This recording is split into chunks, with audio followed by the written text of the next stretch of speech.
Hoje trouxemos este tema. Porquê que será? Porquê que trouxemos este tema? Estamos no 1º de novembro, dia de Todos os Santos, não é? Então, lembrámos precisamente de fazer aqui uma partilha convosco sobre algumas mensagens que os Espíritos ditaram aos seus familiares, através das mãos abençoadas de Chico Xavier. E são mensagens que são diferentes daquilo que nós, habitualmente, os espíritas, conhecemos quando lemos as obras, por exemplo, do espírito André Luís. Ou, mesmo antes, quando nós lemos o livro O Céu e o Inferno, de Allan Kardec, onde, na segunda parte desse livro, fala sobre a condição de alguns espíritos, mostrando Kardec entre a forma de estarmos na vida e qual vai ser a consequência a nível espiritual. Porquê? Porque a morte é o retrato da vida. Então, Kardec coloca lá vários casos de alguns espíritos em que estão numa condição de sofrimento moderado, outros infelizes, outros felizes, consoante a sua forma de viver aqui na Terra. Mas não vêm mensagens com este tipo de conteúdo que vamos partilhar convosco. Isto faz parte de algumas obras que se encontram, portanto, disponíveis. Nós temos aí algumas também e gostamos muito do conteúdo destas obras porque a maneira como elas são expressas, nomeadamente na primeira pessoa, e o que é que sentem depois de haver a chamada morte. Como é que há a relação com os familiares que ficam aqui e o que é que o comportamento desses familiares pode afetar positivo ou negativamente aqueles que partiram. Porque é muito comum as pessoas, e muito natural, perguntarem, quando vêm a um centro espírita, será que o meu pai, a minha mãe, o meu avô, a minha avó, o meu tio, a minha irmã, enfim, qualquer ente querido, como é que estará? Será que está bem? Que não está? Onde é que está? Então são questões perfeitamente pertinentes e que, em geral, as pessoas colocam. Então, nós fizemos aqui alguns recortes para trazermos alguns casos para poderem ficar mais com uma ideia, pelo menos para algumas pessoas, naturalmente, com alguma ideia a respeito de, quando pensarem nos seus entes queridos, ficarem aqui com alguma informação capaz de ajudar a perceber, em princípio, fazer um esboço, como é que poderá as coisas se encontrarem espiritualmente. Então, são mensagens que foram tiradas de vários livros e vão ver que há denominadores comuns e vamos ver então o que é que eles realmente nos trazem para nós pensarmos um bocadinho mais sobre esta questão da morte. Começa a ser cada vez mais um tema onde há um estudo, uma reflexão, inclusive na comunidade científica. Porque, por exemplo, desde a década de 60 do século passado, nomeadamente com a publicação do livro Vida Depois da Vida, do Dr. Raymond Moody Jr., um médico americano, a partir daí começou-se a dar muito mais atenção àquilo que é classificado como experiências de quase morte. São pessoas que são declaradas clinicamente como mortas e que, passados minutos, às vezes horas, voltam novamente à vida. E relatam o que é que durante esses minutos, o que é que aconteceu. E são relatos muito curiosos, de tal forma que a comunidade científica, através de alguns dos seus elementos, tem vindo a fazer investigação. Porquê? Porque isto são evidências a respeito da imortalidade da alma. Ora, sobre esta questão da morte, nós ainda, para muitos, ainda é assim um grande mistério, na medida em que não há nada a assinalar. Por exemplo, se vamos para fora da doutrina espírita, se vamos, por exemplo, para o catolicismo, para o protestantismo, e se perguntarmos pelos entes queridos, em princípio, como é que é a vida ou o que é que acontece depois da morte? Normalmente a resposta é mistério, não é? Mas com a doutrina espírita, a partir de meados do século XIX, Allan Kardec, através da sua observação, através dos seus estudos, pela manifestação dos próprios espíritos, acabou por, entre aspas, matar a morte, digamos assim. Portanto, definitivamente houve uma demonstração, até hoje, uma demonstração de que nós continuamos a viver depois de largar o corpo físico. Então vamos ver aqui algumas mensagens, sim? Esta mensagem, primeiro, é desta criança de 12 anos. E esta mensagem vem após 10 meses do acidente que vitimou não só a criança em si, esta de 12 anos, como mais 2 irmãos. Foi assim, dá para ver o que é que poderá ter sido, não é? Mas vamos seguir, que depois adiantamos mais qualquer coisa.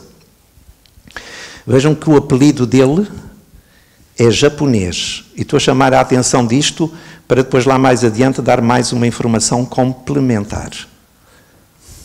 Então diz este Marcos, nesta mensagem dirigida aos pais: minha querida mamã, meu querido papá, estou obedecendo ao meu avô Joaquim, que me trouxe para escrever.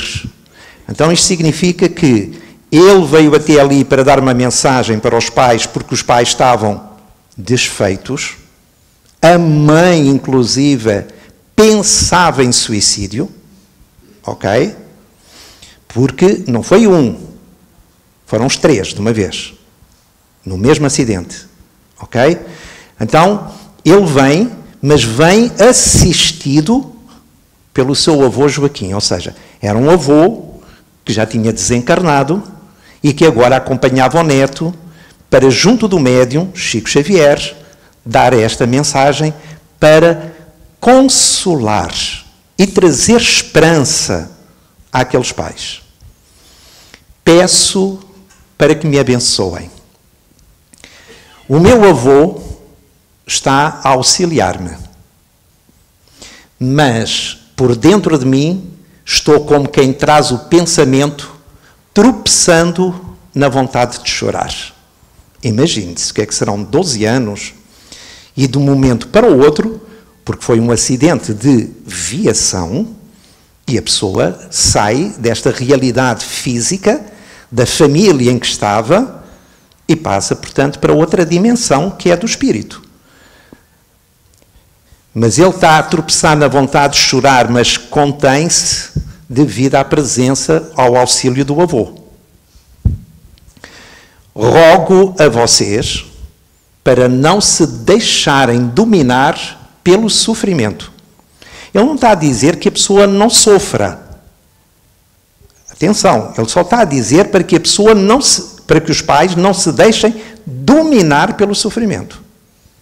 Sofrer aqui é, digamos, inevitável. Agora, dominar pelo sofrimento é outra coisa. Embora este conselho deva ser ditado para mim mesmo. Vejam o grau de consciência, em que ele toma consciência que ele próprio, em determinadas alturas, é capaz também de ser ainda dominado pelo sofrimento. Isto são 10 meses após. Sei tudo o que tem acontecido. Sei, mãezinha, que a senhora está sendo considerada uma pessoa em perturbação mental. Então a mãe certamente entrou num quadro depressivo, acompanhado com certeza de muita ansiedade, e por isso estará com certeza a fazer um tratamento psiquiátrico. Então ele sabe isso. Seja porque, em particular, o avô lhe comunicou isso, ou eventualmente já o tenha levado até à casa e ele tenha percepcionado isso. Mas nós entendemos daqui, ou seja, ele e os irmãos entendem daqui as suas aflições. 3 filhos esmagados quase ao chegarem a casa e a nossa separação de repente. Então eles vinham num carro, vinham de umas férias, os 2 mais velhos, este de 12 e o outro que tinha feito no dia anterior à viagem 11 anos. E vinham com a irmã de 7 anos. Vinham num carro, a mãe tinha ido buscá-los à família onde eles foram passar umas férias, uma semana de férias, e então a mãe, mais a irmã e o cunhado, e a filha, ou seja, a sobrinha da mãe daqui do Marcos, foram no carro buscá-los os 3.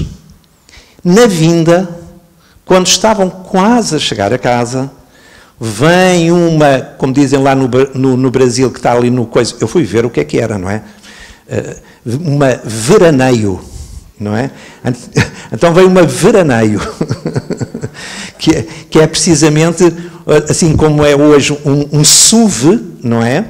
Desses carros assim, e assim, estilo carrinha ao mesmo tempo, não é? Assim, maior, e foi contra eles que estavam num Fusca. Ou seja, parece-me que deve ser aqueles Volkswagens, não é? Portanto, antigos. Então, e o mais curioso nisto tudo é que, nesta questão, os 3 desencarnaram, o sobrinho não desencarnou, não é? E, portanto, foram as crianças juntamente com a tia que acabaram por desencarnar, porque estavam todos na parte de trás. Então ele diz que entende, ele e os irmãos entendem de lá do mundo espiritual as aflições dos pais. Desde que acordei aqui, ou seja, quando ele abriu os olhinhos da alma e já se encontrava no mundo espiritual, ouço os seus gritos do coração. Reparem que ele não está a falar que a mãe grite, verbalize. É o que ela sente. Mas o que ela sente e o que ela pensa chega até eles. Suas palavras que não são faladas, suas preces de aflição no silêncio e suas lágrimas que aí na terra ninguém vê, mas eles chegam lá, não é? Mas peço à Senhora para viver e viver com fé em nosso reencontro. Então, isto dá a ideia que a mãe vive isto tudo em silêncio. Ela com Deus, ali. Mamã, se não fosse a falta que a gente experimenta de casa, se não fosse a voz da senhora e do papá por dentro de mim, eu diria que está tudo bem. Quer dizer que o estado de aflição, de sofrimento dos pais, está a ser causa de algum sofrimento, de alguma perturbação para eles. Mas posso dizer agora que tudo melhorará quando melhorarem na paciência e na confiança. Olhem o pedido que ele faz aos pais. Que tenham paciência e que confiem. Estamos num parque de crianças que vieram para cá apressadamente. Ou seja, como ele, num acidente, de um momento para o outro, desencarnaram. Não foi através de uma doença que se prolongou, por exemplo, alguns dias ou assim. Não. Foi num desastre. E de imediato saíram de cena aqui da Terra e passaram para o mundo espiritual. Então reparem que ele diz que estamos num parque de crianças. Quando a gente se lembra do livro Entre a Terra e o Céu, ditado pelo Espírito André Luís, a determinada altura nós vamos ver que André Luís fala sobre uma pequena colónia no mundo espiritual, o lar da bênção, onde se encontram milhares de crianças, sendo devidamente acompanhadas, nomeadamente por senhoras, que por sua vez treinam exercitam o coração na maternidade, tomando conta destas crianças que desencarnam nesta idade e que depois serve inclusive para elas próprias, quando retornam, tornarem-se mães mais afetuosas, mais firmes, enfim, fazer uma educação emocional, não é? Então ele está a dizer que está num parque desses.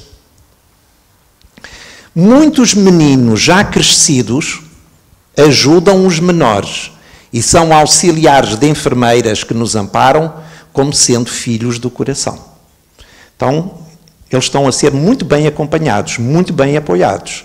Inclusive, aqueles que são um pouco maiores, portanto, se ele está com 12 anos, são capazes de haver lá jovens, adolescentes, então vão também ajudando, vão tomando conta deles, vão, portanto, estando com eles, se calhar fazendo algum tipo de jogos, etc. Temos repouso, mas o repouso é atravessado pelas recordações que se fazem vivas, como se fossem relâmpagos coloridos e parados em nossas lembranças. Nessas telas da alma, vemos o que se passa à distância e, além disso, suas vozes, mãezinha, alcançam-nos por todos os meios. Ou seja, os espíritos também repousam, ok? Nós já vimos isso desde o livro Nosso Lar. Portanto, André Luís falar que também se repousa. Claro que esse repouso, a necessidade do descanso é proporcional à evolução do espírito. Quanto mais evoluído é o espírito, menos necessidade de repouso ele tem. Mas, portanto, repousam. E depois o que é que diz? É que naqueles momentos, certamente, de silêncio, à semelhança do que acontece connosco, quando vamos para a cama, fechamos as luzes, desligamos tudo, ficamos nós connosco. E, em algumas situações da nossa vida, isso é aterrador. Porque a nossa cabeça não para. É uma tagarela. E começa, portanto, a levar-nos a pensar uma série de coisas da vida em que a gente não consegue adormecer, passamos a ter uma insónia inicial, não é? E ficamos ali. É algo assim mais ou menos, mas depois ele diz uma coisa. Ali, quando ficam ali, ouvem as vozes dos pais, chegam até eles. Imaginem um incómodo que deve ser, porque são vozes que estão em aflição, em sofrimento. E depois há que considerar o seguinte, é que quando a pessoa parte, a não ser, de uma maneira geral, pelo suicídio, a pessoa não partiu porque quis. É a lei natural. Chegou à altura. No Evangelho segundo o Espiritismo, Kardec coloca lá no capítulo 5, Bem-aventurados os aflitos, uma mensagem do Espírito Sansão a respeito das perdas de familiares queridos e mortes prematuras. Então estamos a falar disto, para aqui termos aqui um exemplo. Não chore mais com desânimo e aflição. Ele não pede para que a mãe, nomeadamente, não chore. Tal como há pouco, que não sofra, não é isso. Não chore é com desânimo e aflição. São coisas diferentes. Então não há mal nenhum em chorar. É uma reação física a um estado emocional. E só faz é bem. Mas sem desânimo e sem aflição. Aqui já é outra coisa. A senhora, sempre carinhosa e sempre imensamente boa para nós, não choraria mais com tanta angústia se visse a nossa querida Sheila, a filha mais nova, cair de aflição, querendo ir ao seu encontro, sem poder. Então vejam, eles estão lá a nível, portanto, dessa colónia espiritual, os pais aqui, a aflição é tão grande dos pais, que a criança mais pequena, de 7 anos, com menos capacidade para se autorregular interiormente, com a aflição dos pais, ela vai impelida, atraída magneticamente para junto dos pais. E só não vai porque é contida, naturalmente, por enfermeiros, enfim, auxiliares, quem esteja a tomar conta deles. Mas o sofrimento não deve ser pequeno.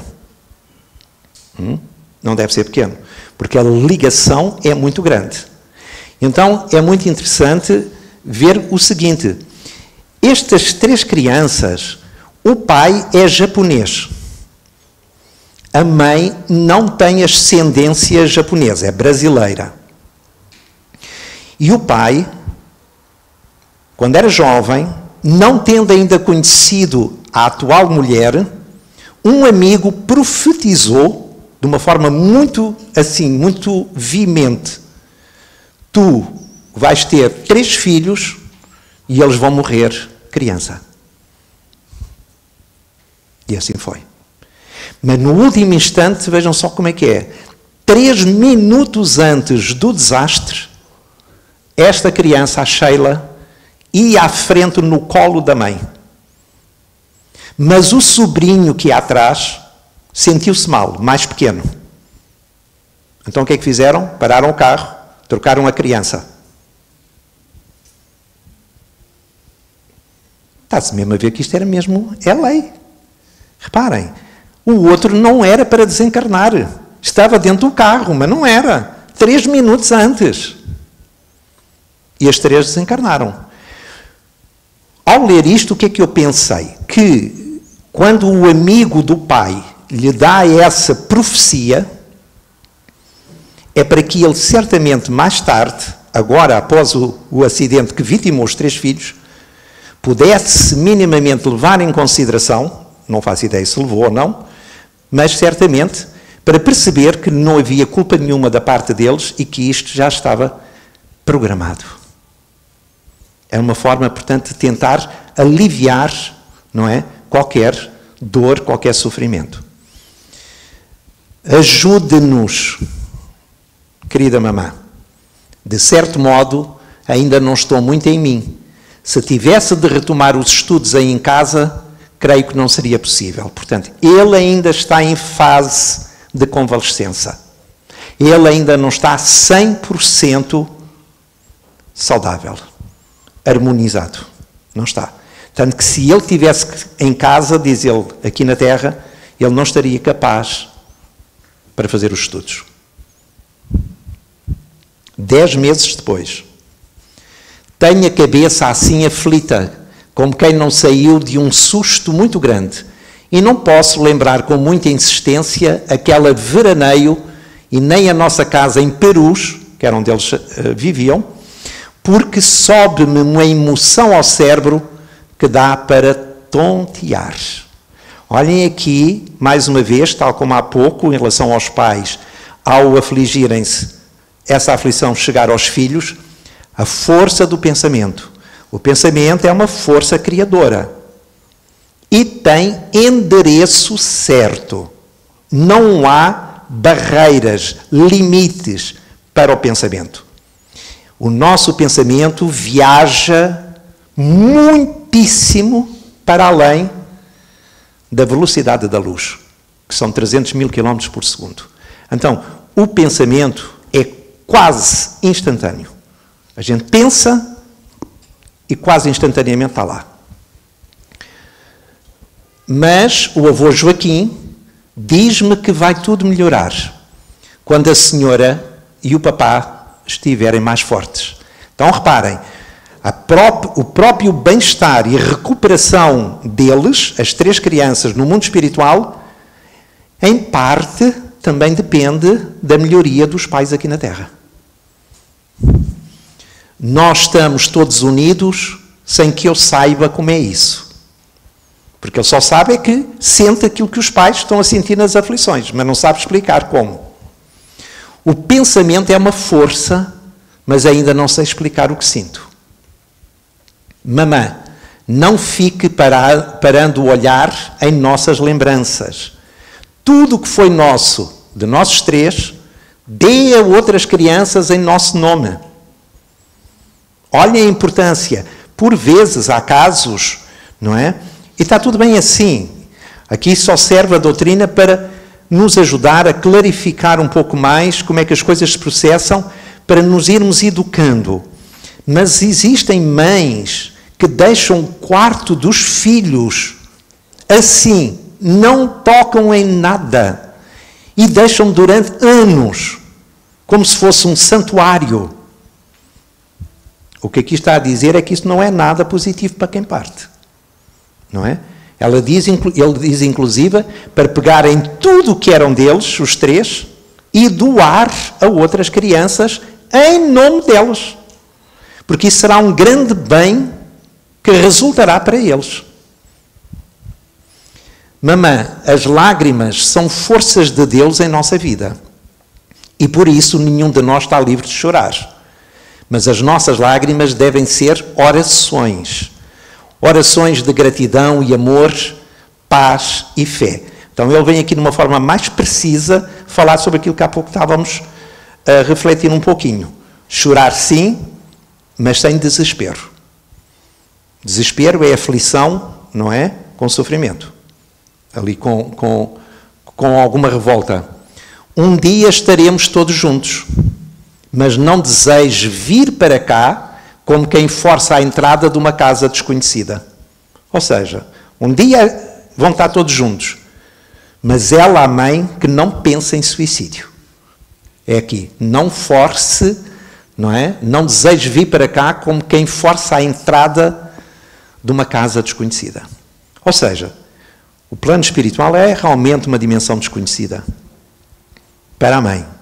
E por isso, o suicídio iria ter consequências. Claro que teria uma atenuante, como em tudo. Há atenuantes e agravantes. A atenuante era precisamente este sofrimento pela partida dos 3 filhos. Não foi um, não foram 2, foram logo os 3. Mas não deveria ser, portanto, não deixaria de ter consequências perturbadoras. Pouco a pouco, entenderemos as razões de tudo o que sucedeu. Ou seja, a explicação. Porquê que aquilo aconteceu? Porquê que crianças partiram logo os 3? Rogamos para que a ninguém seja atribuída qualquer culpa pelo acidente.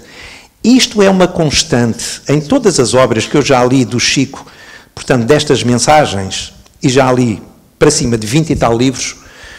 Isto é uma constante também. Qual é a constante? É os espíritos que desencarnaram em acidentes que foram provocados por outros, pedem aos pais ou à família que não entre com ações em tribunal ou, em alguns casos, tendo já entrado, que retirem as ações. Vejam só. Porquê? Porque eles vêm dizer que isto é lei. Era assim que tinha que acontecer. Portanto, não há aqui culpados. Portanto, vamos deixar de colocar isto em tribunal e de colocar estas ações. E vamos aceitar os desígnios de Deus. É fácil? De jeito nenhum. Um desafio. Mamã, queremos a paz de todos. Ajudem a senhora e meu pai a termos paz. Não se queixem. Vamos cultivar a saudade na alegria do amor ao próximo. O que é que ele está a falar? Olhem, nós como filhos deixámos de estar aí. Vocês deixaram de ter-nos a nós como filhos. Abracem outras crianças como filhos. Passem a dedicar o vosso amor a outras crianças. Aqui, muitos pais de meninos desamparados oram conosco pelos filhos que sofrem no mundo. Aqui são crianças que deixaram os pais na terra. Noutros casos, como ele está a falar, são pais que deixaram os filhos aqui na terra. É o contrário. Então, mas eu sei que a senhora e meu pai serão auxílio e bênção para esses meninos, filhos de tantos amigos bons que nos amparam aqui. Ou seja, se eles estão a ser amparados por adultos que são pais que deixaram os filhos aqui, então que os pais aqui cuidem dos filhos destes que partiram. Olha, vejam só, a maravilha, não é? Não posso continuar. Mamã, abençoa os filhos que somos nós aqui sem você, mas contando sempre com a senhora para ficar mais fortes, Deus nos auxiliará. Hoje tenho mais fé.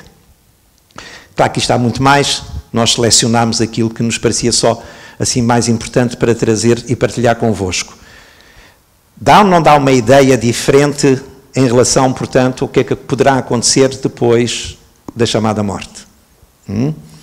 Veja-se aqui, portanto, a importância de nós termos esta informação no sentido de nos educarmos para a morte. Porque aqui só somos educados para a vida. A gente precisa ser educado para a morte. Porquê? Porque vivemos para morrer. É ou não é? A gente vive para morrer. Desde que a gente chega aqui, a gente caminha para a chamada morte. Então a gente precisa de uma educação para a morte, que na verdade é também uma educação para a vida, mas uma para a vida espiritual, para a vida do ser eterno, e não para a vida da personalidade que temporariamente cada um de nós é enquanto estamos aqui no corpo físico. Outro caso, William Machado Figueiredo, 16 anos, a causa da sua desencarnação foi um caulo que infectou e acabou por levá-lo à desencarnação. A mensagem veio para a mãe 14 meses após a sua desencarnação. Mamã, peço à Senhora que me abençoe com o grande amor de todos os dias. Não é curioso, e eu tenho observado, portanto, nessas leituras que já fiz desses livros todos, que com uma ou outra exceção, também há, mas a grande maioria é muito mais dirigido às mães. Um ano passou sobre a nossa separação, a Senhora e eu choramos tanto. Muitos que aqui ficamos com a ideia de que quem passou foi a nível espiritual, foi para uma boa, está numa boa, foi para muito melhor, e portanto nós é que ficamos aqui a penar, a sofrer. Ora, o que é que nós temos aqui? Não é nada disso. Sofre quem fica e sofre quem parte. Nomeadamente em certas situações como aquelas, como esta que vamos ver. Portanto, isto não é linear. A gente sai do corpo físico e num passe de mágica a gente está feliz. Tudo bem, tudo tranquilo. Não. A morte é só uma mudança. É sim uma mudança de residência. A gente está num lugar e muda-se para outro. Naqueles dias de sofrimento físico, que tem a ver precisamente com a questão da doença, não é? A sua palavra animava-me, encorajava-me, refazia-me. Depois, quando eu vim para cá, a Senhora ficou tão triste, tão desalentada, e eu, embora doente de espírito, fui obrigado a tomar o papel de quem consola e reconforta. Ou seja, o filho, 16 anos, acabou por, apesar de não estar bem, mas certamente que estava mais amparado do que a mãe, ter que vir junto dela para procurar consolá-la dentro dos possíveis. Porque o estado de aflição dela estava realmente a perturbá-lo. Ajude-me com o seu espírito valoroso e fiel. Auxilie-me a secar também a fonte das lágrimas e sepulte no mais íntimo do coração as lembranças amargas. Aqui os espíritos benfeitores recomendam-me incessantemente, lhe falo que a morte é uma ilusão e que a vida é a única realidade. Então a morte não é mais do que reviver. É só isso. Ou seja, a gente sai de um plano onde estamos num corpo mais grosseiro para outro menos grosseiro. E quem deu bem nota disso foi logo Jesus. Ensinou, exemplificou que não há morte na Páscoa da ressurreição. Quando surge aos seus discípulos, está evidenciado que ninguém morre. E a maneira como ele acompanhou os próprios apóstolos. Agora, parte de nós, temos de fazer aqui este trabalho com a ajuda, nomeadamente, aqui da doutrina, para irmos aos poucos mudando a nossa forma de pensar relativamente à questão da morte.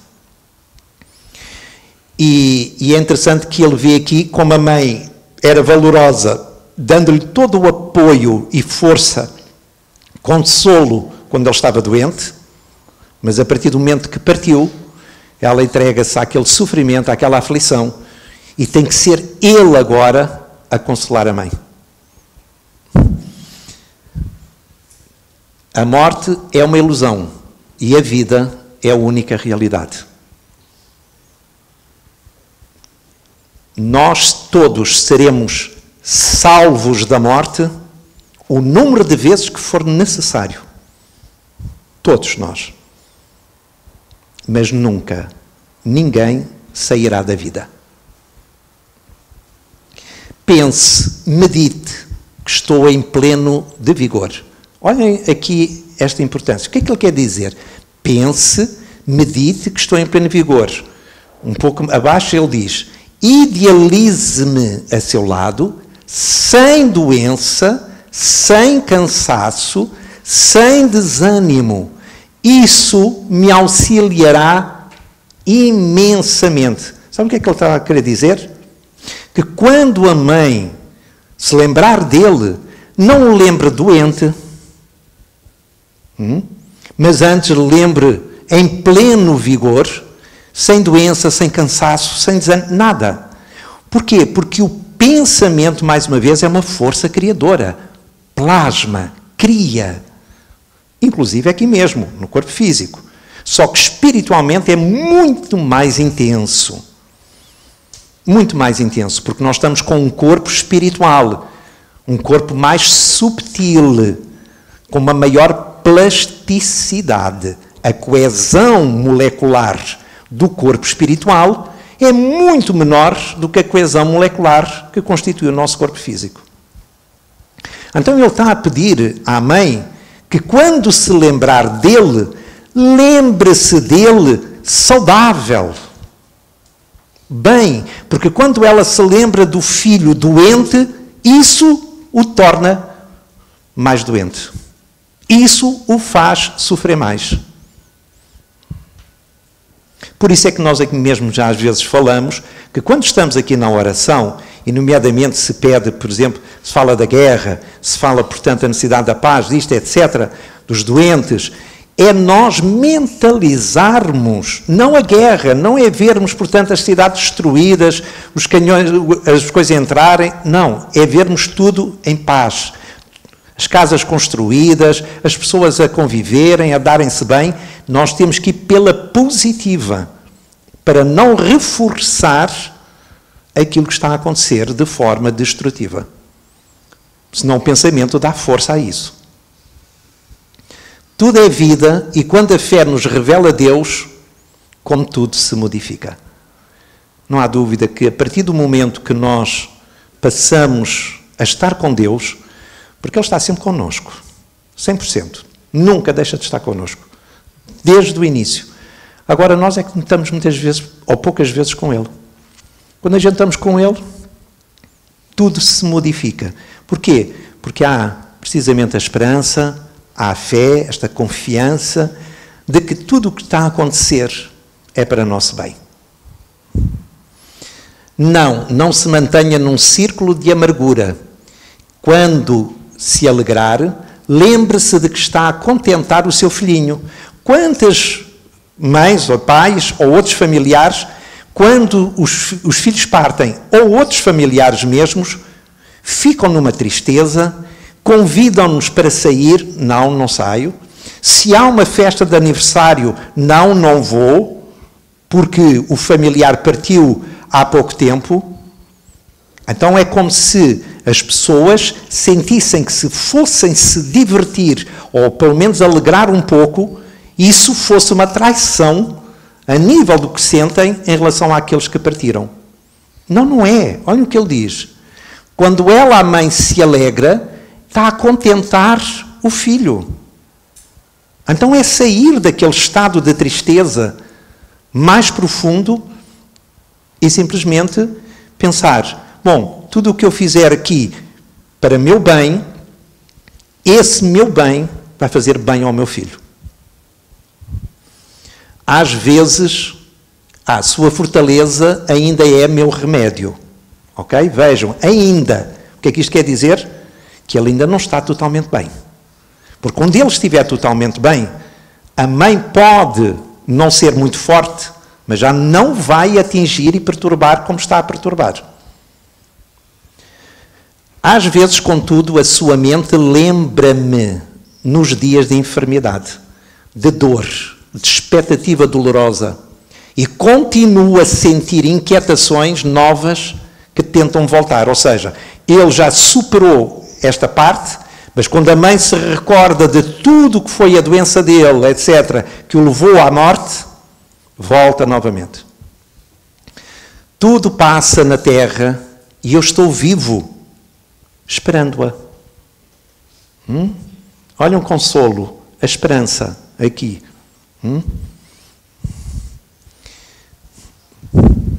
Então vamos ver mais um caso.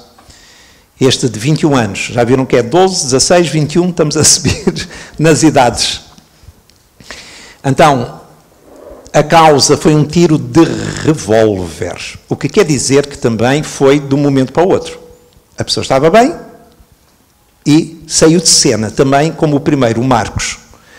Não sabemos quanto tempo demorou para dar esta mensagem, porque o livro, é outro livro, não fala. Então, este jovem de 21 anos. Então vamos ver o que é que aconteceu com este tiro de revólver. Querida mãezinha Teresinha e meu querido papá Raimundo, peço me abençoem. Mãe querida, não me lembre com amargura. Onde é que a gente já ouviu isto? Tudo se harmoniza com as leis que nos regem. Estou realmente, vejam esta frase, estou realmente muito grata, meu pai, pela segurança com que buscou aceitar a minha partida. Ou seja, o pai, neste caso, aceitou a partida do filho. Acaba a perturbação, acaba a briga, acaba o sofrimento. Quer para o pai, quer para o filho. Podemos observar que todos os fatores desencadeados antes do acidente de que fui vítima se entrelaçaram nas raízes da lógica. Ele vai explicar então o que é isto. O que é que o levou a ser acidentado por um tiro de revólver? Vejam só como é realmente a lei e como é que as coisas estão devidamente estabelecidas. Então diz ele, um jovem de 21 anos, de tanto ler o noticiário acerca de violência e de tanto anotar os assaltos que se ampliam por tantas maneiras diferentes, se eu não me engano isto é na década de 70, me veio a ideia de entrar na posse de arma em que baseasse a minha defesa pessoal em circunstâncias perigosas e inesperadas. Então ele ouvia tantas notícias sobre, portanto, os assaltos, então o que é que ele pensou? Vou comprar um revólver para poder ter comigo, para me proteger. Comprei o revólver que mais se parecia a uma peça de museu. Então isto quer dizer que ele comprou o revólver, mas não foi comprar um revólver, o último modelo, nem nada parecido. Foi um revólver já antigo, à vista da minha inexperiência no assunto. Portanto, ele não percebia nada de armas de fogo e comprou aquele revólver que já era antigo.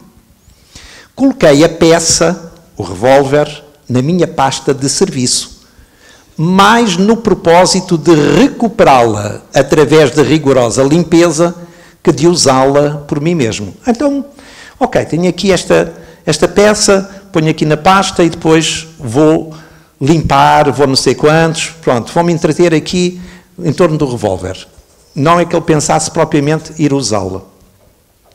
Tudo seguia com espontaneidade em nosso encontro no escritório, quando a pasta caiu no piso da sala e a disparada se processou fatal. Para nós portugueses, estão mesmo a ver a expressão brasileira, disparada, não é? Ou seja, a pasta cai no solo, não é, no chão, e o que é que acontece? O revólver é ativado, não é? E dispara. Dá um disparo. E o que é que sucede? Lembro-me apenas de que fui atingido pelo projétil que rompera o próprio revestimento da bolsa, ou seja, da pasta e da bolsa, se calhar, onde o revólver estava, para alcançar-me. E coloquei a mão no peito, experimentando uma dor aguda que sem demora se converteu em mim, no assombro que me prostrou. Então vejam que nós temos, na primeira pessoa, alguém a contar todo o processo, o que é que aconteceu, o que é que sentiu. Então veja, qual a probabilidade de alguém comprar um revólver, pôr na pasta, a pasta cair, disparar e atingir a pessoa? Já viram? Mas aconteceu. Diz ele, então, que nessa altura, quando sentiu a bala que atingiu-lhe o peito, quis reagir, falar, perguntar, observar com mais clareza o que se passava. No entanto, creio que perdia sangue à medida que adquiria o torpor que me pôs em branco as menores linhas do pensamento. Então, aos poucos, ele desmaiou. Pronto. Acabou por... Só mais tarde entendi que uma força divina me propiciara a bênção do sono que me dominou por vários dias. Ou seja, alguém junto dele, ali estaria com certeza a procurar ampará-lo. Então ele entrou num sono. A grande maioria de nós, mais uns, menos outros, a nível de tempo, depois da desencarnação, logo imediato, ou passado umas horas, entramos num sono. Uns mais profundo do que outros, uns que duram muito mais do que outros. Só aquelas almas muito mais evoluídas que estão aqui em missão, essas não passam por essa condição. Só mais tarde entendi que uma força divina me propiciara a bênção do sono que me dominou por vários dias. Quantos? Ainda não sei. Portanto, ele não sabe quantificar quantos dias ficou a dormir. Recordo-me, porém, de que despertei na ideia de que seria recuperado. Quando ele abre os olhos no mundo espiritual, pensa que está aqui. Olhem, tudo à frente se revestia de tanta identificação com o que via na Terra, que de imediato me supus num hospital de socorro urgente. Mas, pouco a pouco, os enfermeiros que me acompanharam deram-me a entender que tudo era diferente. Reparem, se nós desencarnássemos e abríssemos os olhos no mundo espiritual e tudo fosse diferente do que a gente conhece, como é que a gente iria se sentir? Íamos desencarnar lá, não é? Outra vez. Então vejam a continuidade natural que existe, não é? E por isso ele pensou que estava num hospital aqui da Terra. O meu corpo era o mesmo.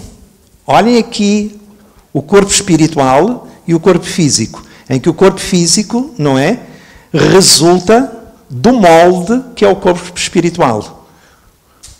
Então ele olha para o corpo espiritual dele e vê que é a mesma coisa que era o corpo físico. Aos meus olhos, diz ele, e a região do ferimento trazia tampões adequados. Reparem, no corpo espiritual havia tampões adequados para tratar da ferida.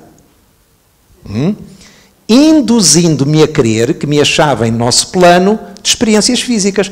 Ora, se eu vejo uns tampões, estão-me a cuidar de mim, eu vejo-me com o meu corpo como se fosse o corpo físico, eu estou no Hospital da Terra. Então, vem o tiro, mas não morri. Tão logo melhorei, trouxeram-me vovó Maria de Freitas para o diálogo. Olhem o papel aqui dos avós. Partem primeiro, não é? Às vezes o caso também dos pais, mas nomeadamente os avós, que vão nos receber. Quando estão em condições para isso, naturalmente. Senti-me desorientado, aflito, a partir do momento que vi a avó, uau, afinal eu não estou na Terra, não é? Se a avó já morreu, como é que ela está aqui, ao pé de mim? Bastou que a verdade me invadisse a mente para que me abrisse aos sentimentos do lar. E então, qual se eu trouxesse um vídeo por dentro de mim, passei a vê-los. Ele faz uma conexão de pensamento com os pais. tomando consciência que desencarnou e começa, portanto, a passar a vê-los. Reparem, à distância. Entrou na sintonia em relação aos pais e começou a ter esta possibilidade. Orando e chorando por minha causa. Fui obrigado a vê-los, reclamando em pranto a minha ausência, e de balde buscava eu fazer-me entendido, explicando-lhes que eu vivia. Quantas vezes os espíritos estão, portanto, junto de familiares que estão a chorar, debruçados sobre o cadáver, e a dizer, eu estou vivo, eu estou aqui, etc. Alguns ainda nem entendendo, não é? Mas é claro que não são percepcionados, a não ser por alguém que tenha alguma sensibilidade mais acentuada. Sei que a vovó Antónia veio igualmente em meu socorro e, amparado por vários amigos, comecei a retomar-me.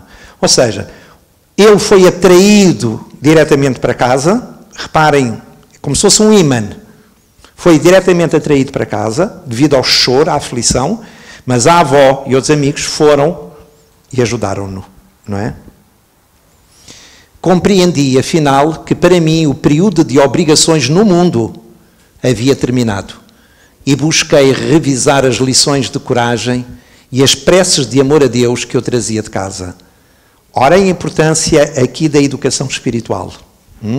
Os pais educando os filhos a nível espiritual, ou seja, nomeadamente nesta relação com Deus, na oração, etc. Isto é importantíssimo. Quando nos lembramos de André Luiz, logo no primeiro livro, Nosso Lar, o que é que acontece? Só ao fim de um bom tempo de sofrimento é que ele se lembra das orações que a mãe lhe fazia quando ele era pequeno e, ajoelhando-se a orar, é quando então ele vê o auxílio que sempre esteve ali, mas que ele não estava com olhos de ver, só depois da oração. Mãezinha, prossiga valorosa e calma, o filho não morreu, não permitam que a dor assuma caráter mais grave em nossos pensamentos. Tínhamos a certeza de que ninguém teve culpa na ocorrência, porque os pais certamente, e as pessoas devem ter ficado a pensar, mas afinal de contas o que é que aconteceu? Alguém o matou? Não é? Eis o quadro em que o Senhor permitiu que eu viesse a sofrer, de certo, resgatando dívidas que tenho para trás.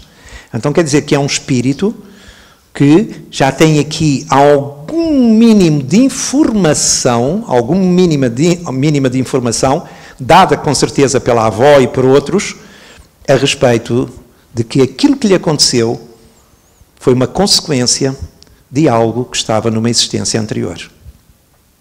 Ainda me reconheço em desajuste psicológico. Então, sair do corpo não é ficar logo na posse integral da harmonia, como há pouco falámos, e está tudo, permitam-me a expressão, numa boa. Não, não é assim. Há uma continuidade natural. Ainda me reconheço em desajuste psicológico, embora o auxílio constante que recebo. Portanto, vejam que há um amparo constante. Não chorem tanto. Não venham ao encontro do outro, do Marcos. Não é não chorar. Ele não diz não chorem. Não, ele diz não chorem tanto. Refletindo em mim.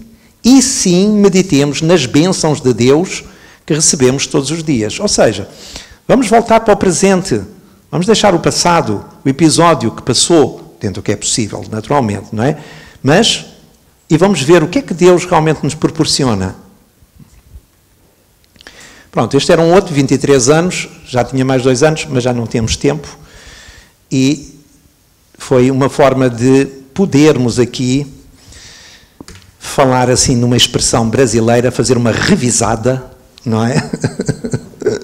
A respeito de alguns casos que nos ajudam, portanto, a ficar com algumas ideias um bocadinho mais próximas da realidade, não é? E poder, de alguma forma, portanto, ajudar-nos ao olhar para a questão da morte com um olhar de esperança e vermos que todos nós somos espíritos eternos e que estamos temporariamente aqui no corpo físico. Isto aqui é a nossa velha escola, a Terra. Portanto, nós já cá andámos, por isso é que ela é velha escola, não é? Nós já a conhecemos, já cá andámos e, se Deus quiser, voltaremos cá para prosseguir o nosso processo de aprendizagem e de evolução. Mas olharmos cada vez mais com este olhar do espírito, não com os olhos físicos, com os olhos da alma. A vida continua. E continua de uma forma perfeitamente natural, de acordo com aquilo que nós intrinsecamente conquistamos. Não as condições de fora, não interessa se eu era isto, se era aquilo, se tinha isto, isso não interessa nada. O que interessa é o que é que eu levo comigo na minha bagagem espiritual. Porque é essa bagagem que vai definir a condição e a forma como eu vou estar fora do corpo físico.